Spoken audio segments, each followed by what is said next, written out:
mu ubuzima tuwe nk'ubwa buri munsi umuntu icyo abonye cyose abashaka kucyitaho, dore ko ikiremwa muntu aho kiva kikagira gihorana amatsiko y'ibyo kitazi, kikagira umuhate wo gushaka kumenya icyo kibonye. Noneho iyo bibaye akarusho akaba ari nka mugenzi wabonye ahantu runaka kabona aratangaje, amutega amaso byaba ngombwa kanahindukira kugira ngo amenye neza uwumuciyeho uko agaragara inyuma, bitewe nuko ababonye afite ikintu gitangaje cyangwa yambaye umwenda utangaje.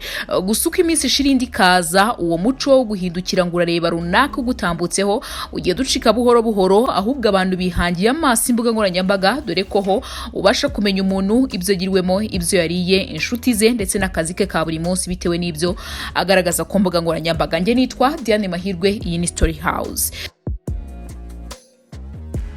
Uya mazina akoresha ku rukuta rwe rwa Instagram ni Grand P Official, akurikiranwa n'abantu barenga 296, wagakurikira abantu bagera kuri 25 gusa. Uyu mugabo wiyita Grand P asanzwe ari umunyemari kandi agakura no muziki muri Guinea.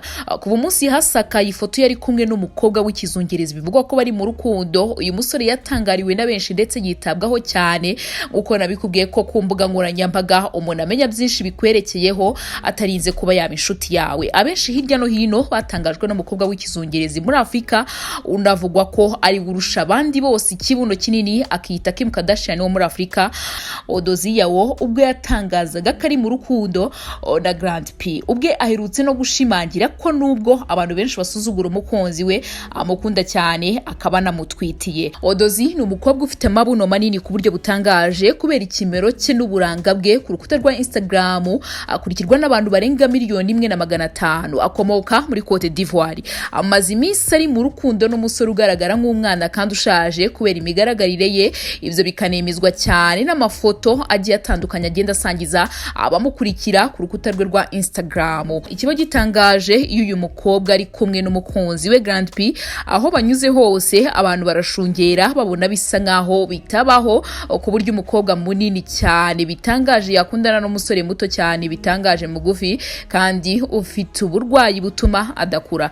Gusa nanone bamwe bakagira bati urukundo ruracyariho, abandi bati nta kifaranga ridakora, bashaka kumvikanisha ko uyu mukobwa yakuruwe n'amafaranga y'uyu musore Grand P. Uyu mukobwa w'ikizungereza udahwema kugaragaza ko akunda Grand P by'agahebuzo, aherutse kubwira ibitangazamakuru byo muri Guinea birimo na Conakry Post ko umugabo kuba ari munini atari byo bisobanuye ko ari we wujuje inshingano z'umugabo. Akomeza atangaza ko ubatwite inda ye n'umugabo we basuzugura, ati gukunda biza mu muntu kandi umugabo nyawe si wa wundi ufite umubyimba munini. Uyu wanjye basuzugura njyewe aranshimisha, yewe no mu gikorwa cy'imibonano mpuzabitsina aranshimisha, ubu ndanatwite yandeye inda rwose kandi ndabyishimiye.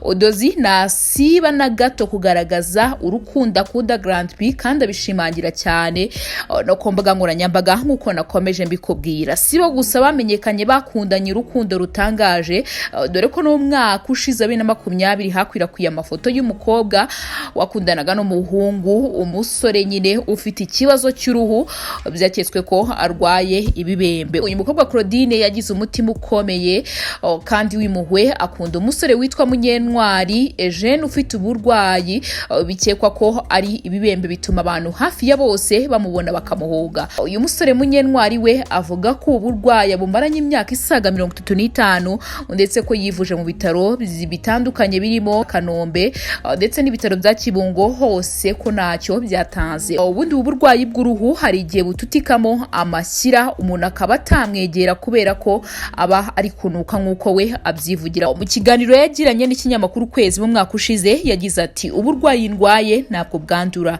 kubona akazi biratugora kuko abantu batunena, nanjye ndinukira ubwanjye ngomba mfite impungenge. Uyu mukobwa rero nawe Claudine yaje gukunda urukundo rudasanzwe. Munyentwari wakuze yumva nta muntu n'umwe wamukunda, yaje gukundwa na Mukandayisenga Claudine, baje no gusezerana mu mwaka ushize nk'umugabo n'umugore. Munyentwari yagize ati benshi twaraganiraga ukabona ko nta mwanya bamaye, bakabona ntacyo namara. Akavuga ko umugore wamukunda kandi amwakira neza.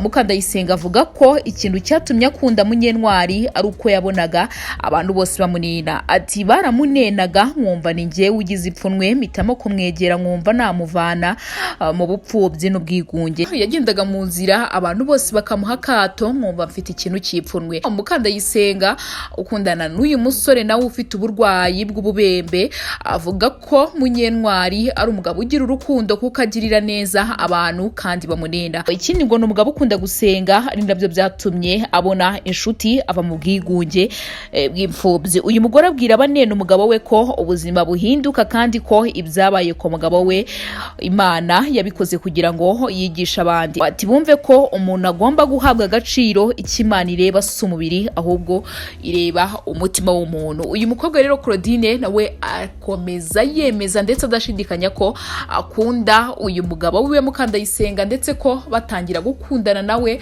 abantu babyibajije igihe kinini gusa abandi bakavuga bati urukundo ruracyariho. Ari nabyo bivugwa kuri uyu mugore wa muri Cote d'Ivoire Odizi ukundana na Grand P ndetse we na siba na gato kubishimangira dore ko no kuri Saint Valentin umunsi abantu bari mu rukundo bizihizaho urukundo rwabo nabwo uyu mukobwa atatinye na gato kwerekana urukundo akunda uyu musore ufite ikibazo cy'uburwayi cyo kuba atabasha gukura kandi ndetse akagaragara nk'umusaza. Ifoto y'uyu mukobwa Odizi na Grand P ni ifoto yavugishije benshi ndetse bamwe ntibabasha kubyumva ntibabasha no kubyemera gusa ndakeka ko noneho ubyemeye ko bakundana dore ko uyu mukobwa adasiba na gato kugaragaza amafoto y'uyu musore ku rukuta rwa Instagram bari kumwe kenshi ndetse ushobora nawe kujya kuri Instagram ukabyirebera n'amaso yawe rwose.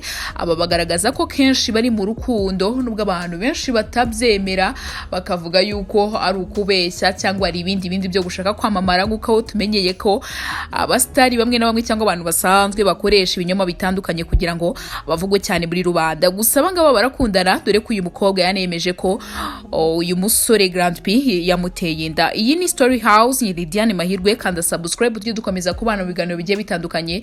Imana ikomeze kubarinda cyane.